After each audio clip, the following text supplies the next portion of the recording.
As I'm sure you all know, Breaking Bad is huge. There's so much we could talk about. So for Season 2, first of all, spoilers.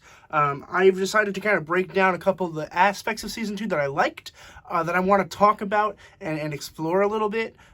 So instead of it being like more of an exact review, it's going to be more of a breakdown, kind of. But like it's still going to be a review because I'm talking about how I feel about it.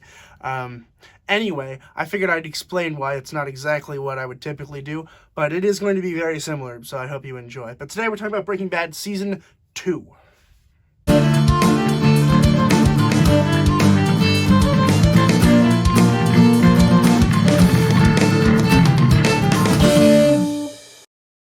Breaking Bad Season 2 was released in 2009, and before we get started, again, no spoilers. There are spoilers, sorry. There would be spoilers, so don't watch if you haven't seen Season 2 yet, or any of it in that matter, so you should watch Breaking Bad. Anyway, so the season picks up literally exactly where it ended in the first season. It actually starts with the exact same scene as it ended in the first season, so I thought that was kind of cool and smart, because particularly at the time, people weren't that invested in the show. It wasn't like the big thing that it is now. So it definitely needed that, I think. I thought it was helpful. It is annoying now when you're trying to binge the show and you're like, I've already seen this, but it worked particularly when it came out, so I am willing to look past that. But the first thing is, in the season that they have to kind of deal with is killing Tuko, right? They have Tuko, and he's kind of like their dealer, but they're kind of getting the sense that Tuko's going to kill them, so they have to figure out a way to kill Tuko before Tuko kills them. So they go out to this ranch because Tuko kind of kidnaps them, and blah, blah, blah, blah. You get the idea. You've seen it. I liked it a lot. I actually think they could have played with it a little bit more. Those are the kind of high-anxiety episodes that they do very well with, and I think that they honestly could have spread that out over a couple more episodes. Not that they needed to. I liked that it was succinct, but it didn't need to be. Tuko was such a really cool character. I love the actor. I kind of wish we had a little bit more with him. I think his name is Raymond Cruz, if I remember correctly, but he's great, and I think we could have used him a little bit more, but I liked the succinctness, and they do have a habit of doing that, where they have these really cool, like, villains, and then they kind of get rid of them, until Gustavo Fring becomes the main guy in Season 3, so I'm excited to get back to that, although he does appear later in this season, which I'll talk about later. Then Walt has a fugue state, basically, is what he calls it, where he goes to cook meth for 4 days, and then they get kind of trapped and blah, blah, blah, blah. That's not even that. He literally is just cooking, and he goes on a fugue state. That's the whole Tuko thing. When they get rid of Tuko, they're like, oh god, how are we going to explain why we weren't there? And he gets naked and goes to a thing, and honestly, I think it was cool and I liked it, but that did feel a little dragged out to me, particularly the whole Skyler thing, because Skyler, I'm like, I can't believe Skyler's just buying this, because she kind of did, right? Like, most of the things in the show, you see that she does not buy right away, but she bought the fugue state immediately. She's like, yep, I got it, until later, of course, but that's later. I found that kind of frustrating, but it was a cool episode nonetheless. I think it was really interesting, and they're going to bring back to this thing at the end of the season, so I liked it. I thought it was cool. I wrote Skyler's a bitch, because it's true. I actually was reading something about Anna Gunn, who said that she's frustrated about how much people hate her character, even though she's technically the good person in this show. And I said, yes, I agree. You are the good person in the show. However, we are trained to, be with Walt, right? Even though we know Walt's a horrible person, we still, we're on his side, right? Like with Joaquin Phoenix and Joker, for instance. If you've seen that one, he's a horrible person, but we agree with him. We're like, yeah, you're a bad guy, but also I relate to you in a certain way. So it's kind of interesting to see how that plays out. And I think Anna Gunn has a reasonable point there, where she, is upset that her character is not well received. And it's not that she's not well received. It's just people hate her because they like Bryan Cranston's character so much, which is understandable. In this season in particular, I think she won an Emmy for this show, but I don't know for which season. I hope it's for Season 2, because if any season that she wins an Emmy for, it should be this one.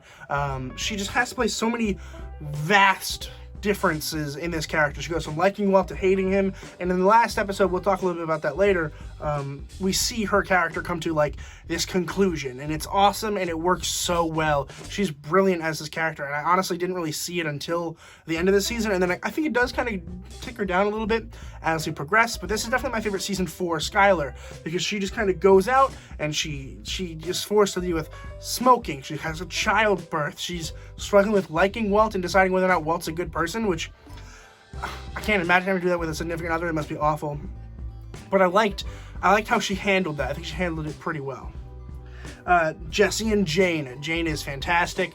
I think she's a wonderful character. I think Kristen Ritter's a fine actress. I think she's fine. I actually don't like her that much. I think she's just fine. Every time I watch her, I'm like, yes, she's awesome. I'm like, wait a second, she's not doing that fantastic of a job. And she kind of plays the same character in everything she does so far that I've seen. So there's that. But in this, she's fine. Like, she's fine in everything. And I liked Jane a lot. It gave Jesse something to do, and it gave Jesse a love interest. And then as he progressed to know Jane, you like Jane less and less. She's kind of a bad person, for one. She's very controlling. She's very controlling over Jesse. Even though you kind of agree with her, you still don't like her because she's wronging Jesse in a certain kind of way. And I liked that a lot. I liked that kind of dynamic quite a bit. And then in the end, it's kind of her fault that she dies in a sort of way. But we'll get to that later. Saul Goodman. We have Better Call Saul, the episode in this season where we actually get to meet Saul Goodman, Jimmy McGill, as he is in his own show. And I freaking love Bob Odenkirk. This character is brilliant, and I love seeing him. I'm excited to see more of him in future seasons. I really like him a lot. I think he's fantastic. He's so cool and so fun. And I love rewatching this show just to get his character. I haven't seen all of Better Call Saul yet. I get about halfway through this show length, and I'm like, I'm kind of over it. I will watch it soon, over the next coming months. I will revisit it, and I will watch it, and I will review it, so stay tuned for that. We have Stranded Cooking. Yes, this is the episode where they kind of go out and they cook for 4 days straight. They cook a bunch of pounds, and then they get stranded because Jesse leaves his key in the ignition and drains the battery. This is one of my favorite episodes of all time of Breaking Bad. I think it's brilliant. I think that, like, first of all, using Jesse as the excuse for why they are stranded is brilliant. I think it's really smart because it gives Walt something to hate. It gives him a reason to not give Jesse his money later. I thought that was really smart. And I liked how they got back. I like how they made their own battery.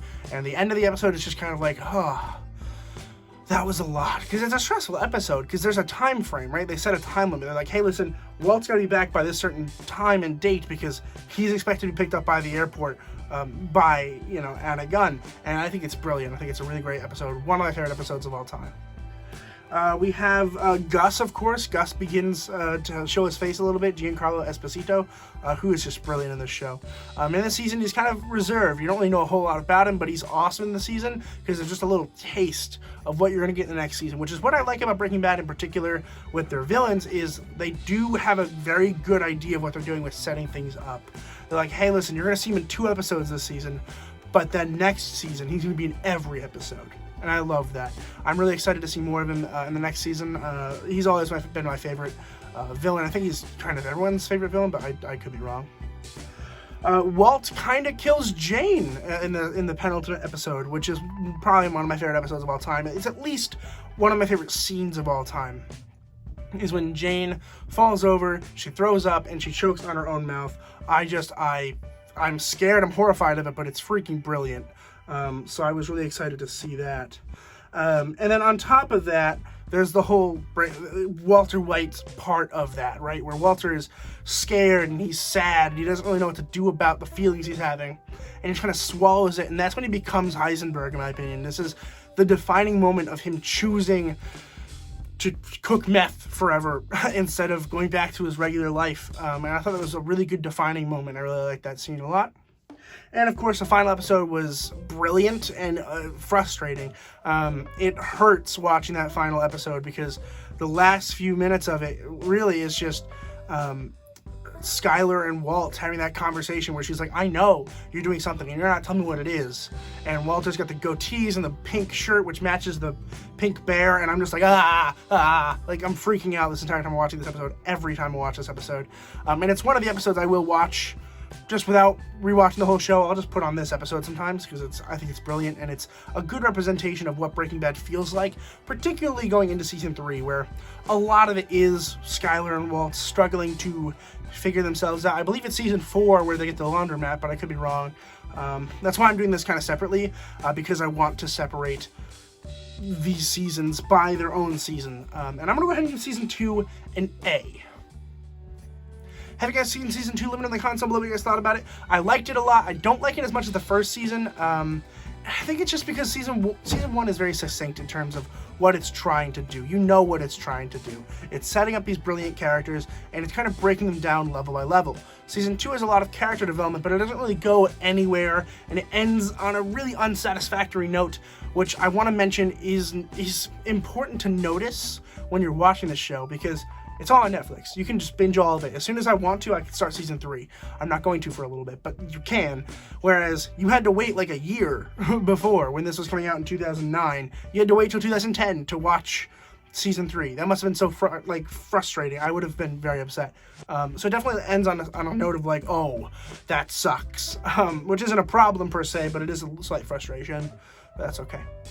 So, I am going to be doing this in a little weird order, kind of. I don't want to watch every episode of Breaking Bad straight through. I don't want to get worn out on it midway through, so I'm going to be breaking up with other shows. So I'm going to watch Euphoria, Season 1, and I'm going to watch Game of Thrones, Season 1, before I go back to Breaking Bad, just to break things up a little bit and give me some more stuff to look at and focus on, particularly because school starts tomorrow.